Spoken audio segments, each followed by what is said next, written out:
আমি অসমবাসীক নমস্কাৰ আৰু আমাৰ গোসাইগাঁও ৰাইজক আমি নমস্কাৰ জনাওঁ।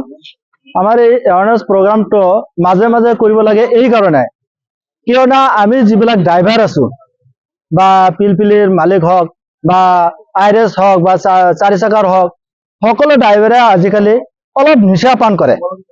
কোনোবা মদ, কোনোবা ড্ৰাগছ, কোনোবা ভাং, কোনোবা গাঁজা।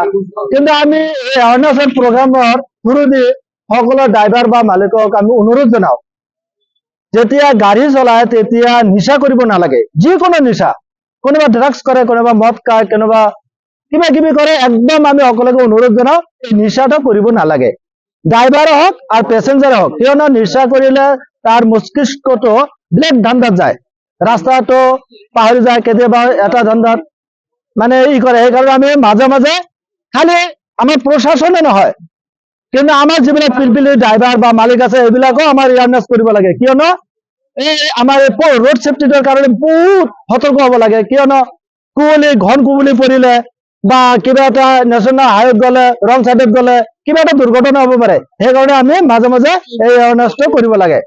আৰু এটা ইয়াৰ লগত আমি এটা মেছেজ দিব খুজিছো, আমাৰ গোসাইগাঁৱত যিমান পিলপিলি হৈছে, এই পিলপিলি ৰোধ কৰাৰ কাৰণে আমাৰ মিউনিচিপেল বৰ্ডৰ পৰা এটা নিয়ম কৰিছে যে টাউন কমিটিৰ পৰা যিটো এটা পাব, GMP পাব, সিয়ে টাউন কমিটিত চলাব পাৰিব বা টাউনৰ এৰিয়াত চলাব পাৰিব।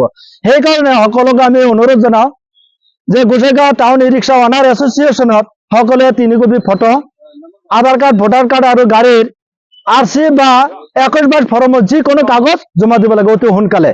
ইয়াৰ পৰা আমি এটা GMP এই লাগুটো লৈ, এই লক্ষ্যটো লৈ আমি গোসাইগাঁও টাউন চলাব পাৰিম। এইটোৱে আমাৰ টোটেলি আমাৰ প্ৰথমতে গোসাইগাঁও বাছ ষ্টেণ্ডত কৰিছিলোঁ আমি, তাৰপিছত আমি গোসাইগাঁও চাৰিআলিত কৰা হ'ল, আৰু তাৰ ফলত এতিয়া আমি গোসাইগাঁও মিছন ৰোড তাতে আমি কৰিলোঁ। কাৰণ এইটো আমাৰ কোকৰাঝাৰৰ দ্বিতীয় মহোদয় ছাৰে এটা নিৰ্দেশ দিছে 3টা জেগাত কৰিব লাগে। আৰু আমি আমাৰ কোকৰাঝাৰৰ দ্বিতীয় ছাৰক আমি ধন্যবাদ জ্ঞাপন কৰিম, কিয়নে যে এই ৰোড ছেফটিৰ প্ৰগ্ৰাম উদ্দেশ্য আপোনালোকে বহুত ভাল এটা উদ্দেশ্য লৈছে, বা অসম চৰকাৰে এটা ভাল উদ্দেশ্য লৈছে। এই উদ্দেশ্যৰ ফলত বহুত মানুহে নিজৰ সন্তান হেৰাব নলগা হয়। কাৰণ আমি দেখা পাইছোঁ কেইদিন আগত 31 ফাৰ্ষ্টত অভয়পুৰীত এটা ল'ৰা এক্সিডেণ্ট হৈ স্পট ডেথ মাৰা গ'ল, কাৰণ তাই হেলমেট পিন্ধা নাছিলে। আৰু এনেকুৱা বহুত দুৰ্ঘটনা ঘটি আছে। পৰহি আমাৰ গোসাইগাঁৱৰ এজন ই ৰিক্সা চালক ৰাতি 11টা বজাত এটা বাইক হেলাই মদ পান কৰি হেলমেট একো নিপিন্ধি ডাইৰেক্টলি ট'টোটো লগাই দিলে। মানে আমাৰ ট'টোটো বহুত এটা ক্ষতিগ্ৰস্ত হৈছে। তো আমি এটাই কথা ক'ম এই ৰোড ছেফটিৰ উদ্দেশ্যত, যে ই ৰিক্সাই চলক বা 4 চকাই চলক বা বাইকে চলক, আপোনালোকে 1 নম্বৰ মদ পানটো নকৰিব, নিশাটো নকৰিব। কাৰণ আপোনাৰ জীৱনৰ মূল্য নাথাকিলেও আপোনাৰ আগফালে পিছফালে মানুহসকলৰ জীৱনৰ মূল্য আছে। আৰু এটাই আমাৰ ৰিকুৱেষ্ট থাকিব, এইটো ই ৰিক্সাই হওক 4 চকাই হওক, কাৰণ নথি পত্ৰ অলপ আগতে আমাৰ পৰিবহণ বিভাগৰ এজন দাদাই কৈ গৈছে, নথি পত্ৰটো ঠিক ৰাখিব লাগে। কিয় আজি কিবা এটা দুৰ্ঘটনা হ'লে আপোনাৰ গাড়ীত 4জন মানুহ আছে, এই আপোনাৰ যদি ইঞ্চুৰেঞ্চে যদি নাথাকে তেতিয়া সেই মানুহজনক আপুনি কি সহায় দিব? আৰু এজন মানুহ যদি স্পট ডেথ কিবা গুচি যায়, আপোনালোকে বা এই ট'টোৱালাই কিবা এটা ক্ষতিগ্ৰস্ত দিব নোৱাৰিব, বা 4 চকাই হওক বা বাইকে হওক।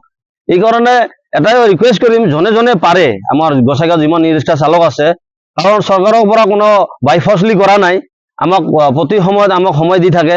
আমি এটাই ৰিকুৱেষ্ট কৰি থাকোঁ, আপোনালোকৰ যাৰ নথি পত্ৰখিনি ফেইল হৈছে আপোনালোকে বনাই ল'ব। আৰু এটা এই নিউজৰে বা এই বাৰ্তাৰে মই এটা বস্তু জনাব খুজিছোঁ, কাৰণ আমাৰ গোসাইগাঁৱত দীৰ্ঘদিন ধৰি এটা সমস্যাৰ সন্মুখীন হৈ আছোঁ। আমাৰ গোসাইগাঁৱত ইমান ই ৰিক্সা হৈছে, ক'বলৈ গ'লে এতিয়া 3000 খৰচ হৈ গ'ল। কাৰণ মই নিজে গোসাইগাঁও ই ৰিক্সা ৱৰ্কাৰ্ছ ইউনিয়নৰ সভাপতি, মোৰ নাম শ্ৰী বিষ্ণু ৰয়।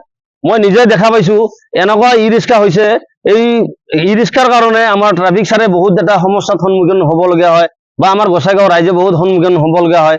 এই কাৰণে অতি শীঘ্ৰে 26 জানুৱাৰীৰ পিছত এটা আমাৰ গোসাইগাঁও টাউন কমিটিৰ চেয়াৰমেনে হওক বা OC ছাৰে হওক, এটা বা SDO অফিচত এটা মিটিং হৈছিলে।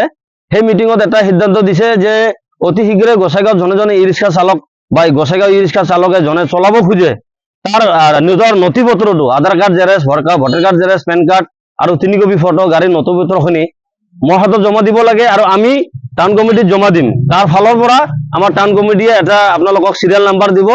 এই চিৰিয়েল নাম্বাৰৰ কাৰণে আমি চেয়াৰমেনক ধন্যবাদ কৰিম, এগেইন ধন্যবাদ জনাম। আজিৰ এই